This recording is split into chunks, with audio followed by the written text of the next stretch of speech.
Go ahead and start the recording now. And I hope you can see my screen.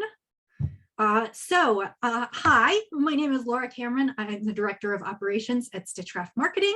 I'm joined here today by my colleagues Rebecca and Flossie. And today we're doing an office hours called Creating and Testing New Customer Segments. This presentation is, hang on just a second, this presentation is based on an article that we wrote on our blog. I have the link here. And so I'll just be talking a little bit about the post. The post has all the basic information, and then these are just some slides adding more context to it. Office hours are our time to share with you, so we're going to address this topic for maybe 10, 15, 20 minutes, and then we'll be open to questions from anyone. And if you are watching this later on YouTube, there will be some links in the description below if you want to get in touch with us. So first of all, what we started with is, what is customer segmentation? And customer segmentation is the process of dividing your customers into groups based on their characteristics. And this can be a variety of characteristics. We can use demographics, anything from age, whether or not they're married, where they're living geographically. We can use location, like I said. We can use personality traits. Are they organized? Are they disorganized? Do they need something to help make their life easier? We can use their technology usage. Are they a mobile user, or do they prefer desktop or tablet? We can use their buying behavior. How often do they purchase? Do they make large purchases or lots of small little ones? We can use their attitudes and also their wants and needs. So what do they need in their life to make it easier or better? And finally, their values. What values do they hold important, and do they align with ours? So when we talk about customer segmentation, we're also talking about defining who your customer is. And one of the steps that we always talk about is a customer avatar, which is also known as a buyer persona. And this is sort of a combination of your ideal customer, the customer you think your product and services speak to, and also the people who are currently purchasing your product, the people who your products or services are resonating with. And a customer avatar or a buyer persona is, you sort of look at all these things: demographics, characteristics, hopes. What does she hope for? Pains. What are her pain points? What does she find most difficult? What would make her life easier? And you sort of put together a snapshot of your ideal customer. Now, we have one at the agency, and a lot of times what we suggest is that you give your ideal customer a name. So for instance, the other day when I was in a meeting with my boss, Leanne, we were talking about how to market a new product or service we're thinking about debuting. And one of the things we talked about is, which platforms should we market on? And we had a question of, which platforms is our client avatar, whose name is Carol. Where does Carol hang out? Where is she likely to find her information? Because those are the places we would want to advertise, because that's where she's most likely to see it. If you have not built a customer avatar, I hope you will. And I will say that some businesses have more than one customer avatar, but you do want to be careful. You definitely don't want more than a couple. I mean, maybe you have a market that skews a little bit younger and a little bit older, so you find you need two avatars to sort of represent the clientele you speak to.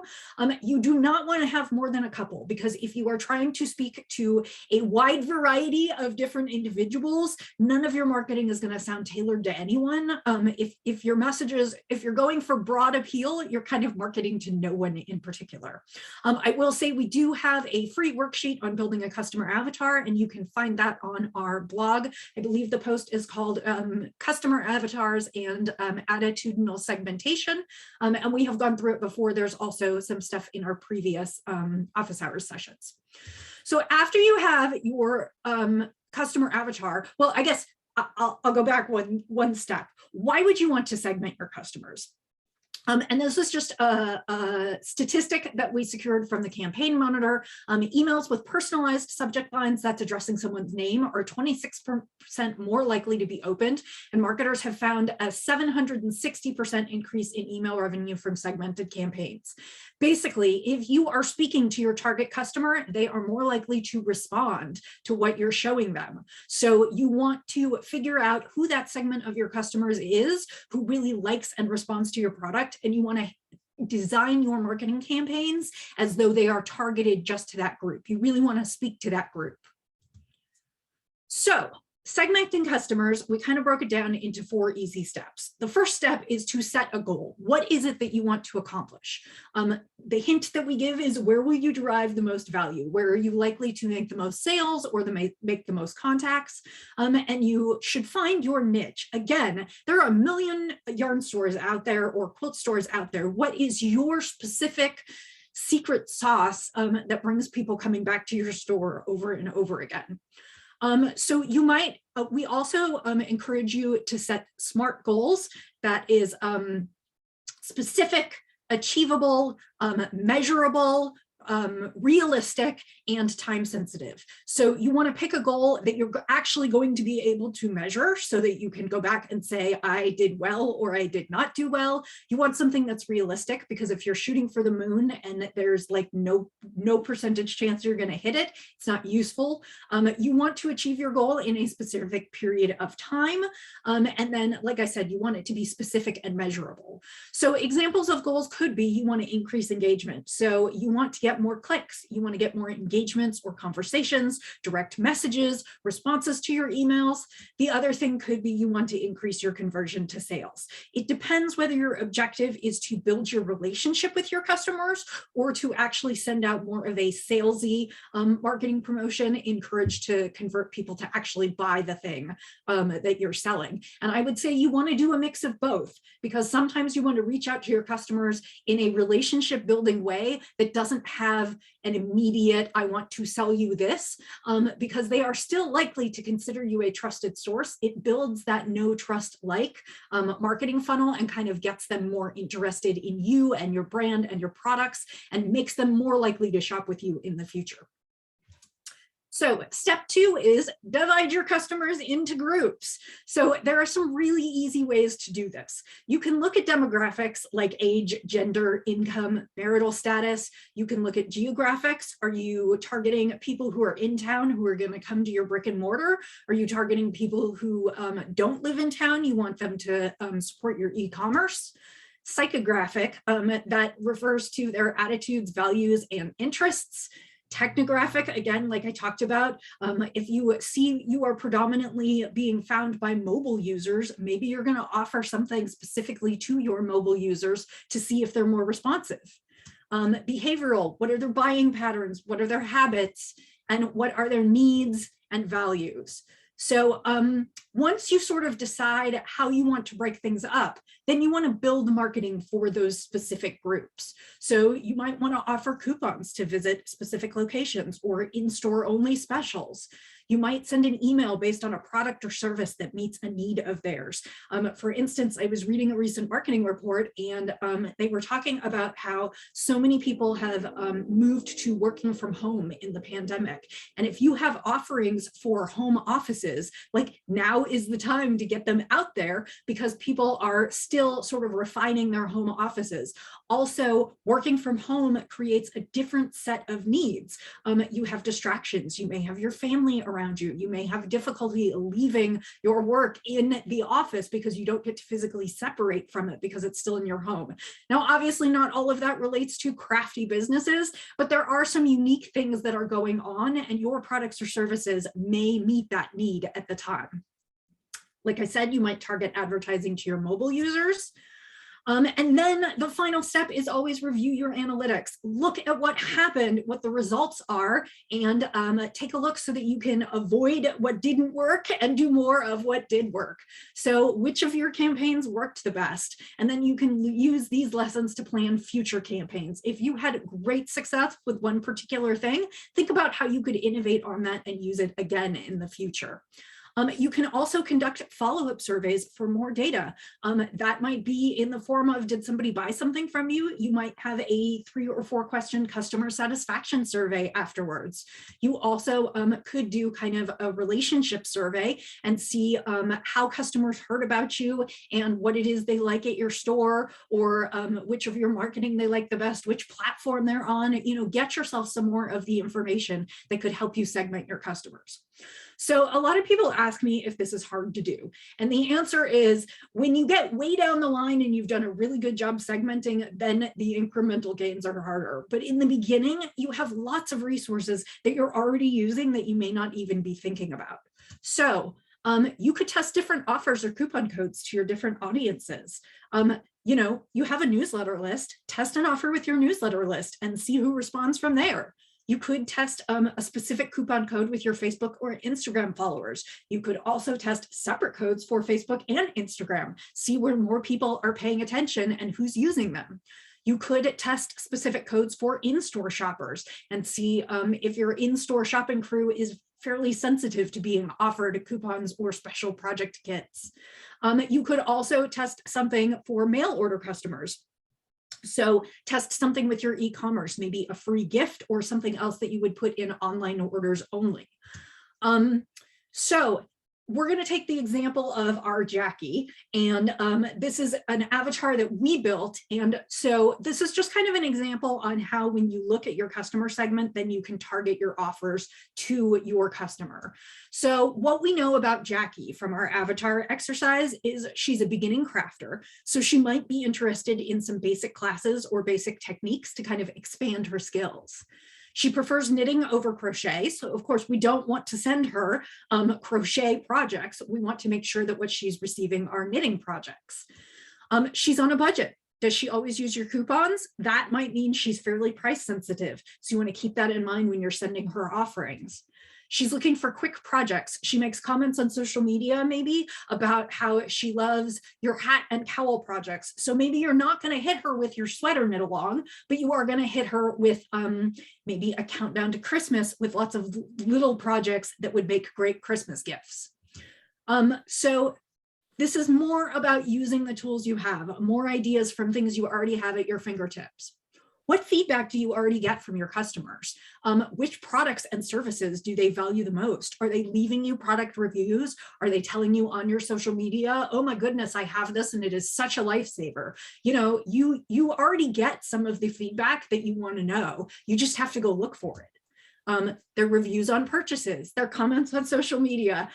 You could also, like I said, add a post-purchase survey for e-commerce to see if people found what they were looking for on your site, if they find your search functionality easy.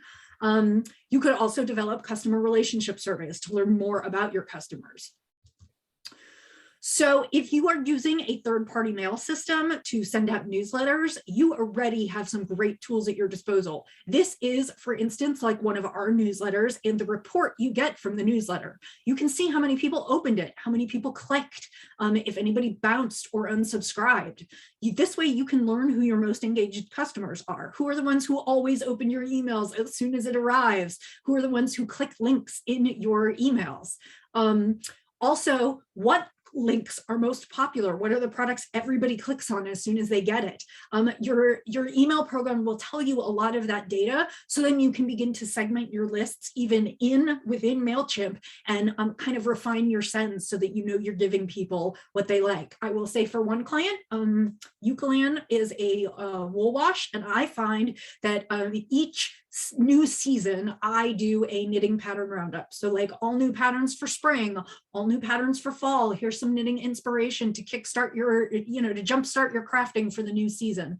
Those are far and away the ones that get the most clicks. So I know I always want to include one of those in my email as I create that. Those are blog posts that I'm creating and then promoting through email.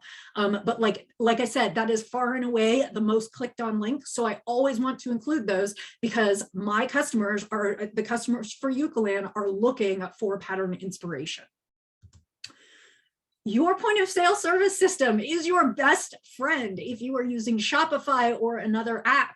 It is storing a wealth of data on what your customers are purchasing, who's purchasing the most, So who makes the largest purchases, who visits your store or buys most frequently, actions you can take, just some suggestions. You can offer special offers to return more frequently for some of your best customers, or you could start a loyalty program for frequent shoppers, which could be either number of visits to the store or number of dollars spent.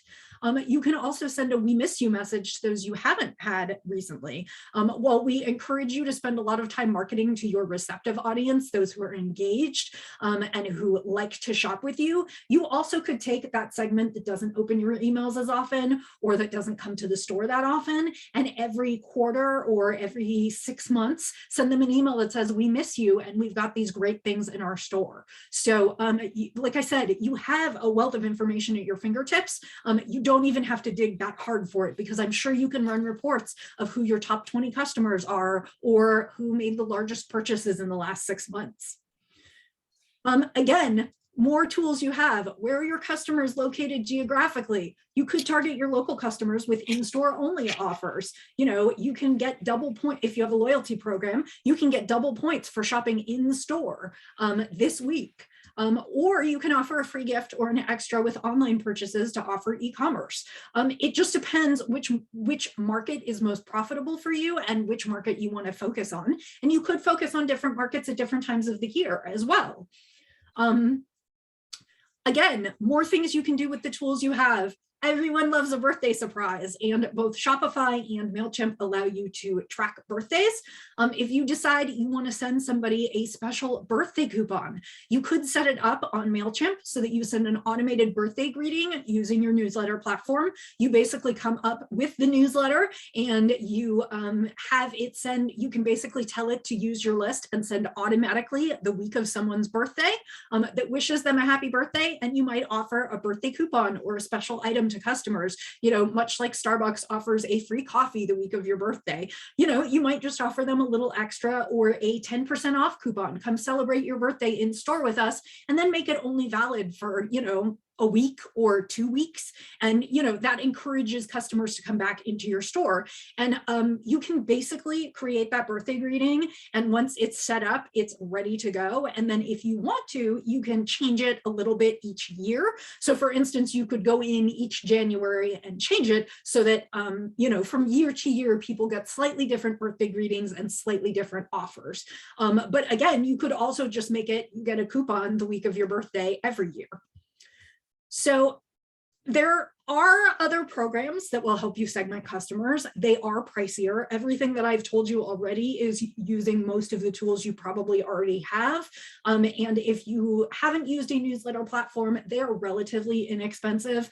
You're probably looking at somewhere between $15 and $30 a month, depending on your newsletter list size. If it's, several thousand, you may be looking at a little bit more, but I don't consider, in terms of emails are one of the best ways that you can measure your return on investment. If you choose a third-party newsletter service that actually connects with your point of sale system, and the two interact, you can also tell exactly how much revenue any particular newsletter generates, which is great because, like I said, it is one of the few ways that you can sort of communicate with your customers that you know for sure that you're generating returns.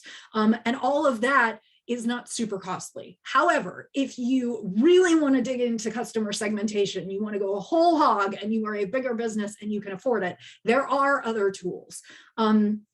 HubSpot offers paid tools for tracking, for segmenting your customers and keeping kind of a more robust customer relationship management software package. If you're using Shopify, they have plenty of apps and they do have a customer relationship management system. And then kind of the coup d'etat is Salesforce. They are kind of, I shouldn't say coup d'etat, I kind of meant creme de la creme. I'm mixing my adages, but Salesforce, it is fairly pricey, but it does have a really, really robust system that will help you get pretty granular in your segmentation. So that is where I'm going to stop for today. I will stop sharing my screen and open up the floor for questions. If anybody has any, I'd be happy to take them either on the presentation or anything you're interested in. And then I'll talk about what's coming up next time. So anyone? You don't have to feel shy.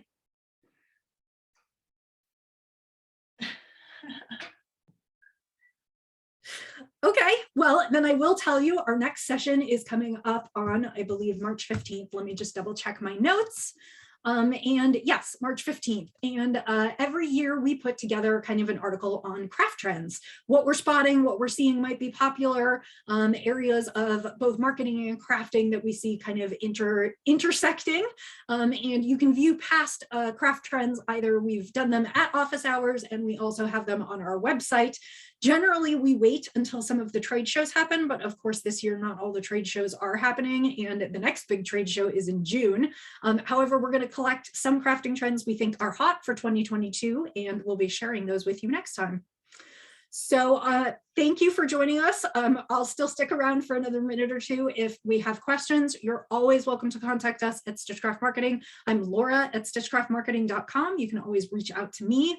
And if there is a topic that you would like us to address on office hours that we haven't, please feel free to reach out and let me know. We would love to develop content that you're looking for. Obviously, we see and hear things and can come up with material. But again, if there's something specific you want to know about, please do let us know.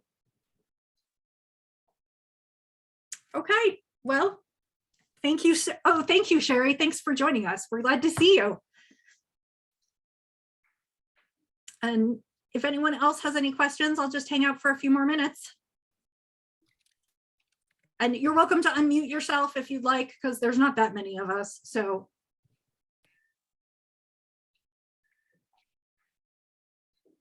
Okay. Thank you, though. Thank you so much. I don't have any specific questions, but no, that's fine. Like gather information. Yeah, our office hours is just so we can share a little time with you guys. So you're welcome to always come with questions and they don't have to relate to the topic at all. So it's just whatever you want. It's like professor's office hours. We're here for questions.